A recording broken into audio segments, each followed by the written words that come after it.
So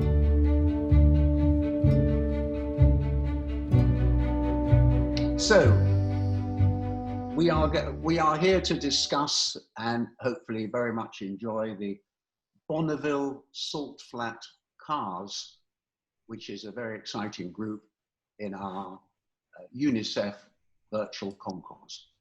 And I have with me Bruce Marr, Lynn St. James, Jay Ward, and me, Alan Academy. So perhaps, Lynn, you would start with your quick CV, please. So just to introduce yourself. Okay, well, I'm Lynn St. James, and I am a race car driver, and I have been in 7 Indy 500s, was Rookie of the Year in 1992, have won the 24 Hours of Daytona a few times, and Sebring, and have raced at Le Mans, and actually have raced at the Bonneville Salt Flats in 2017, and intend to go this year in September to the World of Speed. I'm still shooting to try to set a record at the Bonneville Salt Flats. And what are you driving? I'm driving, it's a home built, basically, Lakester that will have a 2-liter Cosworth, 2-liter engine, BDD, I think, and going for the record of 211. I'm trying to get in the 200-mile-an-hour club, Bruce. Okay. Bruce, quick CV, please. Sure. I'm an enthusiast, loving all sorts of motorsport. Just been a car guy all my life. I've never run Indy. I've never been Rookie of the Year. I'm a huge fan of Lynn St. James, who has cut a lot of new territory. I have run Bonneville, and I have joined the 200-mile-an-hour club, which was one of the great days of my life. But I enjoy from Bonneville to Indy to Le Mans. They're all my favorites, and I'm just pleased to be included along with you and Jay and Lynn. Good. Jay, would you let us have a quick CV bio, please? Sure. I'm Jay Ward. I work at Pixar Animation Studios. I'm a creative director for the Cars franchise, for the World of Cars. But I'm also a massive gearhead. I was the managing editor at Hop Up magazine for a number of years. I'm a regular contributor to the Jalopy Journal. And I've been to Bonneville a number of times over the years as just somebody who helps out on teams and loves to go and loves the history of it and loves to support the salt however I can. And I was lucky enough to be there the year that Bruce actually set his record. So that was a lot of fun. Looking forward to this. Good. And you're the guy that really puts a capital C on cars, in my opinion. Because no, I mean that. I mean, you understand cars. When of course I have 7 grandkids that think Lightning McQueen is the coolest thing ever. But the way the cars reacted in the animation, everything is because somebody at the top knew what they were doing, and that's Jay Ward, and you're a real special guy. And I was saying to Alan earlier of after your father passed, packing his ashes in my parachute, and I've never forgotten that. That was just a huge honor for me, just to be part of the Ward tradition. Your chute reserve, your actual piece that pops the chute out, the actual spring-loaded pack, that's hanging up in my garage. Just to tell you guys the story really quick, my father passed away in May of 12, and my mother gave each of us 1/3 of my dad's ashes. So I spread half of them at Pebble Beach, don't tell anybody, and the other half I brought with me to Bonneville. And I just had the idea, my dad and I always wanted to go to Bonneville together. I'd been many times, he'd never gone. And I said, Bruce, I know we're not supposed to do this, but I've got a little bit of my dad's ashes. And he's like, oh, heck yeah. And we packed it in the chute, and he had the GoPro pointing backwards, and the ashes spread at about probably 207, 208 that day. You were still kind of notching up, and it was just the coolest thing. And that is the spirit of Bonneville, where everybody, there's just no pretense, in racing, people have to jockey for position. Bonneville is a spirit of, we all are there because we love what we do. We're there to help each other. And honestly, it's about besting your own personal record. But anyway, Bruce, thanks again for that. I can never thank you enough for what you did. Oh, well, thank you, gentlemen, for those short CVs. I'll just do my own quick short CV now, if you don't mind. I'm Alan Academy. I have had a racing license for coming up 60 years, I think now. And I've only been to Bonneville once as a competitor, but it was to make a TV show about Rolly Free's Vincent motorcycle. I had to ride it on the salt. They expected me to lie down just like Rolly did, which is rather compromising, I have to say. I don't know how he did it. Hopefully you were wearing more clothing than Raleigh was for that photo. Yes. He never had any children. I think I may know why, but we won't go into that. Family show. So basically, we've all done our CVs. That's jolly good. I think then what would be a good thing is perhaps Alan, I think you've kind of shorted yourself a bit there. You know, I mean, I don't think any of us ever been buzzed by a Mustang or a Spitfire, whatever it was, you know, on YouTube, and I don't think any of us have ever driven the variety of cars that you have, and you know, reviewed them and shared them with so many people. So you're a bit more than just a broadcaster and another pretty face. Well, that's coming from you, Bruce. That is a great compliment. Thank you very much indeed. And I will do my best to continue in this particular job I've got to the best of my ability without my too big. Yes, this is our first vehicle. Bruce might know a little something about this car. I don't know if he does. I'll do my best, but it's a P38 Drop Tank, and it's just a perfect example of the technology that came out of World War II. You know, when the soldiers came back, the GIs came back, they had all kinds of new technology that's all comes from, you know, war and having to press on, and this was a streamlined shape. It was built by Alex Exidius.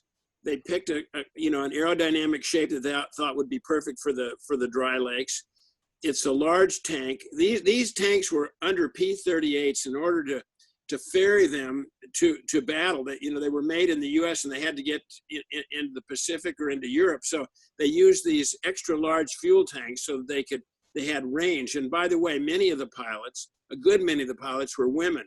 So that's something that, you know, speaking of Lynn, you know, that's something it's not very well known, but they were the ones that ferried the planes across. But this car set many records. I happen to own the car. I think I bought it in the like early 90s. So I've owned it about 30 years.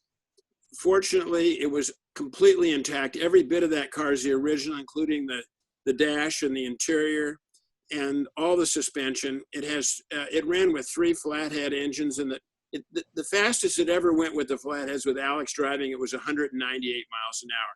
But it's just a beautiful thing, and it was kind of what spirited the rebirth of the SoCal Speed Shop. And I bet Jay could add more. I think you covered it really well, but one thing I'll say about it was the belly tankers were so radical after the war because they were just starting to really understand aerodynamics and how much wind resistance added to your top speed, that the shape of a cigar, a little teardrop, could go so fast and get into speeds they just never could have done in a coupe. I happened to grab my Rod and Custom magazine from 1954, and they did a 10-page expose on Bonneville, and the cover car was a belly tanker. And this is a made-up belly tanker, but it's obvious what vehicle they based it on. And that just goes to show you that at that time, they were the moonshot. They were the belly tankers just took it to a whole new level, that they could be built very cheap by taking a surplus tank. There was hundreds of them left after the war, split it in half, put a flathead in it, put your parts in it, and off you went. And you were going 20 to 30 miles an hour faster than you would in a standard road car. The Pearson Brothers Coupe. This is a car that I know a little something about as well. So this car, when you look at land speed racing for hot rodders and most Americans started on the dry lakes like El Mirage and Muroc and Harper's Lake, and they were all roadsters. There were hot rodding really started with what we call roadster clubs, and the roadsters turned, you know, in the high teens and the 120s and so forth. And the Pearson brothers decided they were going to put together a coupe, which was unheard of. There was no class for coupes. There were no coupes clubs. There was nothing to do with coupes. So Dick Pearson and Bob Pearson and Bobby Meeks, who worked, he was the Phil Remington of Edelbrock, genius guy. They designed this coupe, chopped it, and brought it out looking just like this. We have pictures of this car. Most of the cars were satin, they were primer, they were backyard jobs. This car turned out just so impeccably beautiful, and it ran at Bonneville, and it set a world's record at 150 miles an hour, which was like unheard of in the day. And it really started the whole coupes class and allowed coupes to run at Bonneville. So it's a beautiful car. It's radically chopped. It set world's records, and it really changed the course of land speed racing. And Jay, add your magic. The only thing I would say is the old term was coupes are for chickens. That's what they would say. Roadsters only, coupes are for chickens. And that changed with this car, with the class. Once they realized you could run an enclosed car class, it actually created an entire class at Bonneville, a coupe class at Bonneville, obviously by engine as well. But they just ran so much faster without the open top. Much like the way the belly tanker had an unfair advantage, so did a coupe. They just couldn't be run against a roadster for the same speeds. It's apples and oranges. I'd never heard coupes are for chickens, and that is it is the truth, because I ran Bonneville in a coupe, but I always wanted to run it in a roadster. The roadsters are kind of like the bull riders at the rodeo. You want to be in an open car and an open hot rod. So I'm going to remember that when I tell my roadster story. All right, well, we should move on.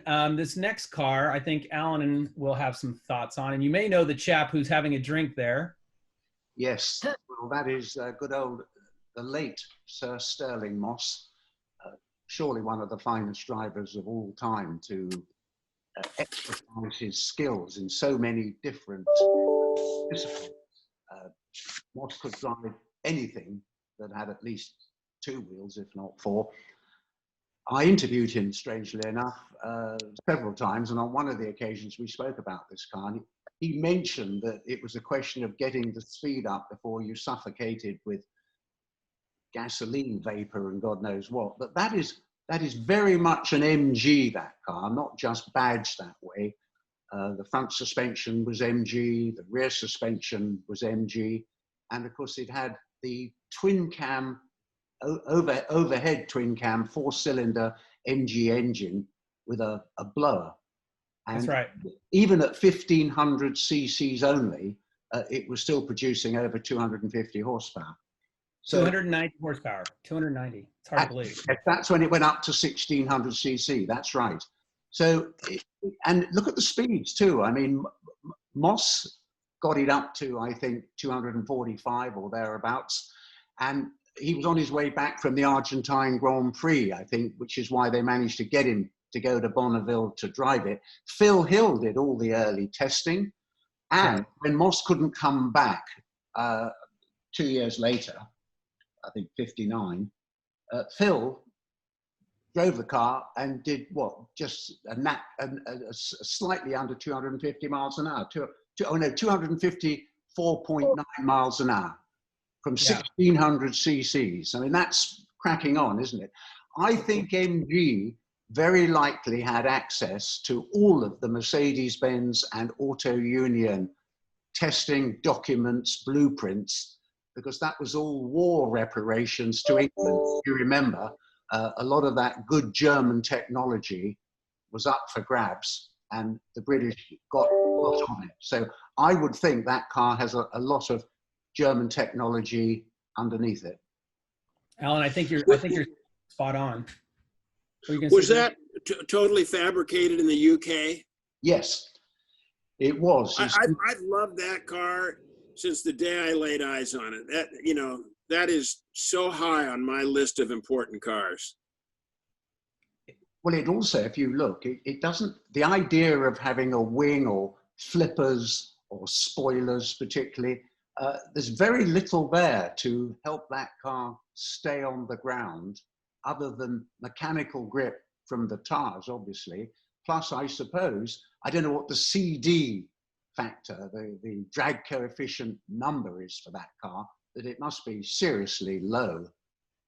And I suppose in some ways it's a miniature version of what Auto Union were doing, where the engine, of course, is behind the driver.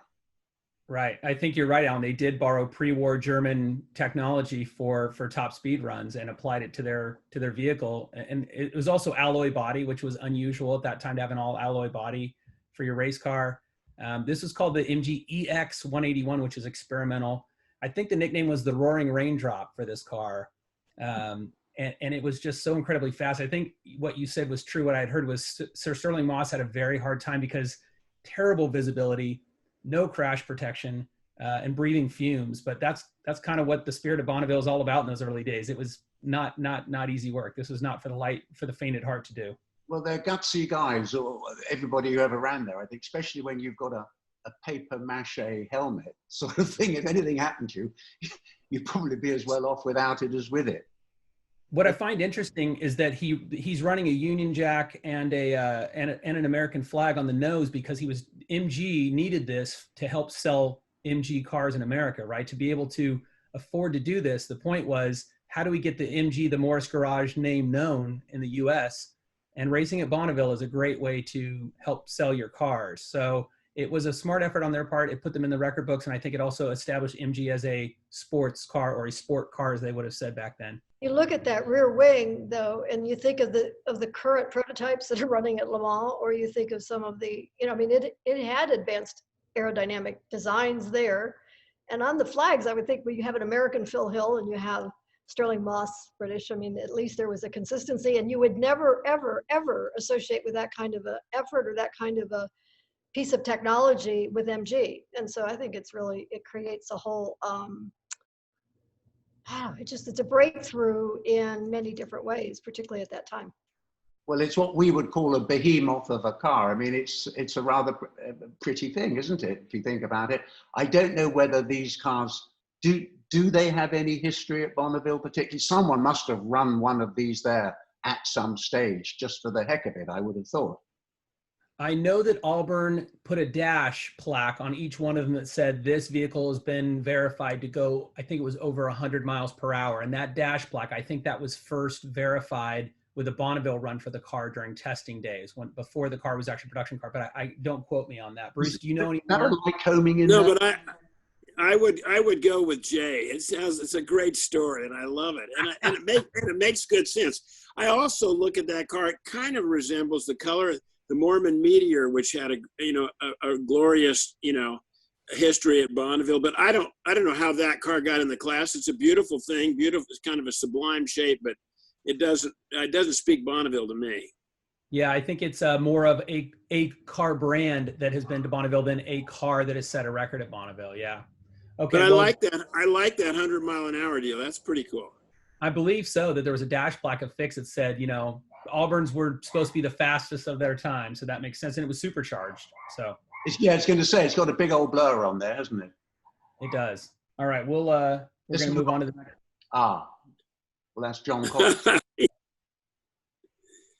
John Cobb was really, these are the kind of cars that Mr. Leno is very fond of course. He's got similar looking cars that have been built far more recently. But John Cobb was a great patriotic British person who, along with the Campbells, Sir Malcolm, were determined to capture these land speed records for the British.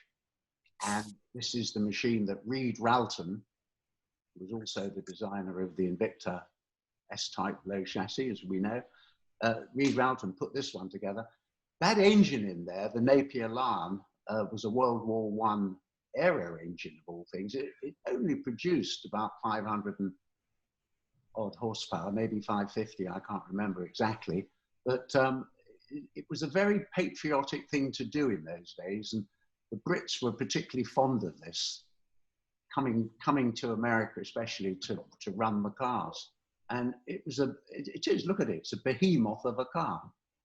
I don't know whether, Lynn, this is the sort of thing that you might fancy getting your hands on and having a go in. A friend of mine who's no longer with us, Patrick Lindsay, he owned this car for quite a long time. And it had been used for parachute testing and all kinds of things. And I've got a photograph at home of motoring historian Doug Nye driving that car in England. And he said it was one of the most thrilling things he'd ever got inside and driven. And look at it. I mean, a real behemoth of a machine.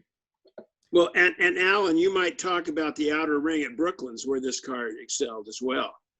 Well, it has the outright lap record at Brooklands. It did 143.44 miles an hour, average lap speed round Brooklands. Now that's over the lumps and bumps and all the rest of it. And it is a remarkable speed. It stands for all time. Of course, Brooklands never started up again after World War II. And that's on 550 horsepower from that Napier Lion engine. And it was a remarkable feat. And the Brits were particularly keen on getting that outer circuit lap record at Brooklands at any risk, because you've probably seen some of those extraordinary black and white footage of cars going around the banking at Brooklands. They get it slightly wrong. They slide up too high with centrifugal force and they go over the top. And everybody was a bit worried that this beast would do the same thing. And fortunately, it didn't. I was amazed reading the information that this was an endurance race car as well. I mean, it wasn't just for single laps or short speeds. I mean, it says it was a 24-hour record, that it ran longer than just 1 or 2 laps. I mean, this is a car. Yeah. It's an amazing thing. What they did at Bonneville, I think they did at Bonneville, is that they produced a circular track on the salt. That's right. Something like 10-mile radius or something like that. I can't quite remember. And this car did do a 24-hour feat and averaged, I think, over 150 miles an hour for 24 hours. 130. I still can't imagine driving this, as you say, this huge monster for that length of time, for that period of time, even with a bunch of different drivers. But still, it's just, it was. I think it was 4 or 5 drivers, Lynn, but had you been around at that time, to have had a lady driver in there helping it along would have been marvelous. I'm surprised they didn't get a Lee Niece, because she was doing the Brooklands and setting records around that same era, the late 20s and early 30s. So, but I like little cars, Alan, so don't. I like small cars. This is a car you would wrestle. You would physically wrestle the entire time you're driving. It's not a car you could ever exhale. I wrestled with some cars as well, but not this big. But I like little cars. Let's move on. Our next car, Bruce will know about as well, and Lynn might know this one too. If you've gone to Bonneville, you've probably seen Rolling Bones rolling around Bonneville. I've never seen it. I've seen, God knows, I've seen gobs of photographs of it, but I've never seen the car in person. Rolling Bones group out of New York. In fact, they were just honored at Amelia Island last year with a Rolling Bones collection of cars, so that was cool to see them all together. What's great about it is these guys build these cars and they run them, and everybody they sell them to runs them. And the Rolling Bones people who own one of their cars is kind of like a unique club.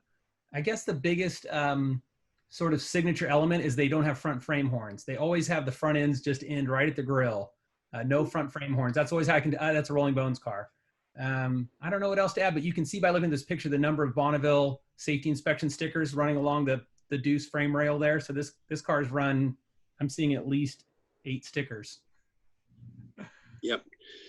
I think I don't think it's, so go ahead. In the same class as some of the other cars we've had, as far as historic, but it defines what, early hot rodding really looked like. And those guys do a great job of being authentic in every way. So I look at it, and I think for me, I enjoy looking at it. I love the fact that they run it, like you said, Jay. They're just old school, soulful guys, but I personally don't see this as a contender with some of the other cars we have. Well, especially because it's not a current record-holding kind of car. There's no roll cage. There's no. This would not pass safety spec to run in a roadster class these days. This would be an exhibition run, or I imagine something like that, right? Yeah. Would you call this a Lakester? No. This is just a traditional highboy roadster. Highboy Roadster, right. Yeah. But we can move on because there is a car that does have Bonneville history, very early Bonneville history. Back when, like Bruce said, roadsters were the standard vehicle you would run. This is the Spurgeon Giovanni roadster, which has history going back to 48. It was the Class A roadster champion in 48, cover of Hot Rod magazine in 49. And what's interesting about it is it's a banger. It's a Chevy overhead valve banger. Back when flathead V8s were the hot motor, they ran a smaller cubic inch Chevy four banger for the engine class.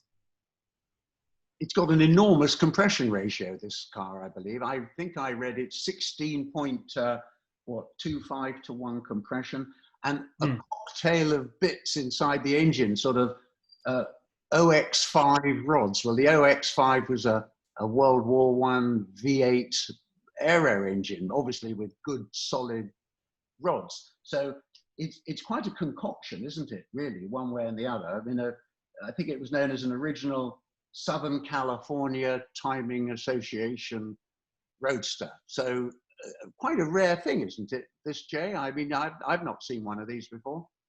This car in particular has got a lot of early history and early ink, and it actually just traded hands about a year ago, I think, at the auctions at Pebble Beach. So it's come back into its own. There's been some more recent things done to it to get it up to speed again.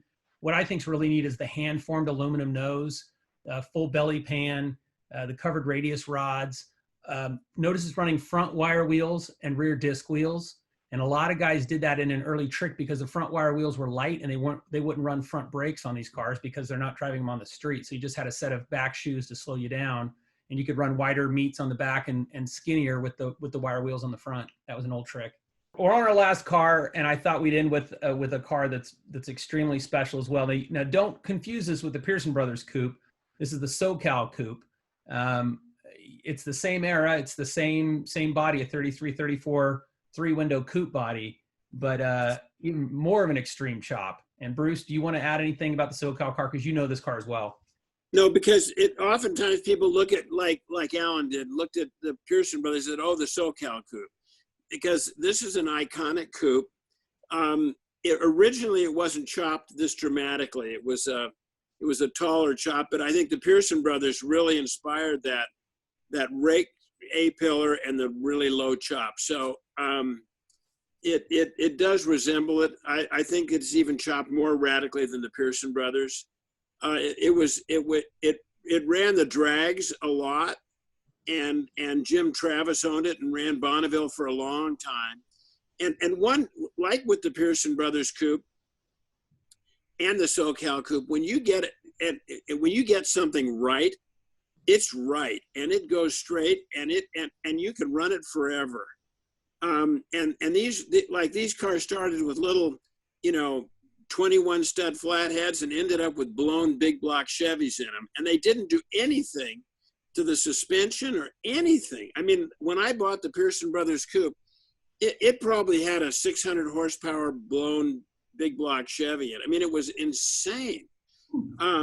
And all they did is add power. And this is a beautiful car. And everything's drilled and polished and engine turned. And it's just a beautiful thing with great history.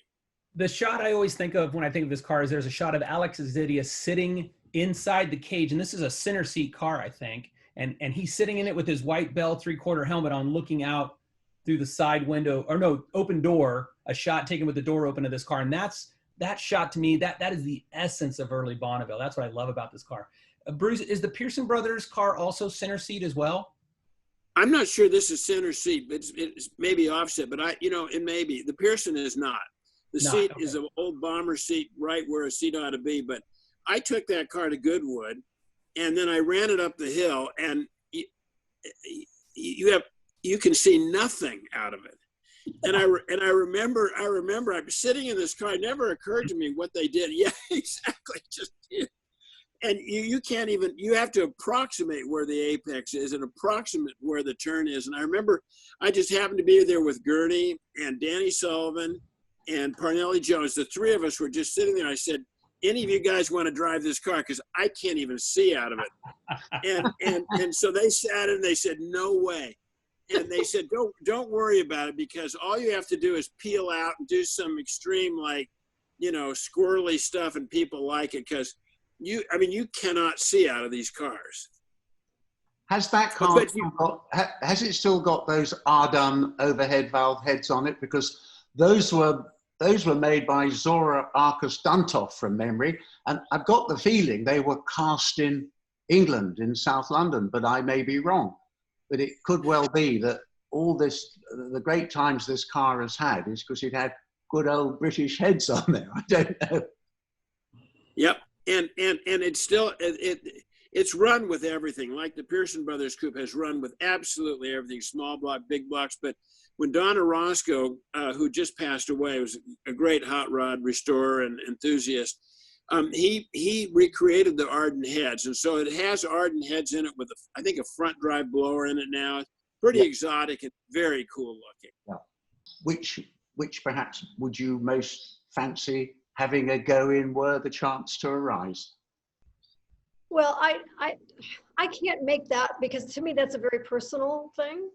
I just don't look at, I can't respond in that way. I can tell you which of these cars I think has distinguished itself to sort of help sort through the representation of what the Bonneville would be in this particular one. And I think the MG, between the history of having Phil and Stirling in it, and it's so distinguishable. I mean, it really distinguishes itself and represents that purpose built for what it was. So that my MG would be the one that, the other ones are all great stories and great representations of, you know, roadsters and coupes and belly tanks and, you know, great pieces of history. But I would really go for the MG.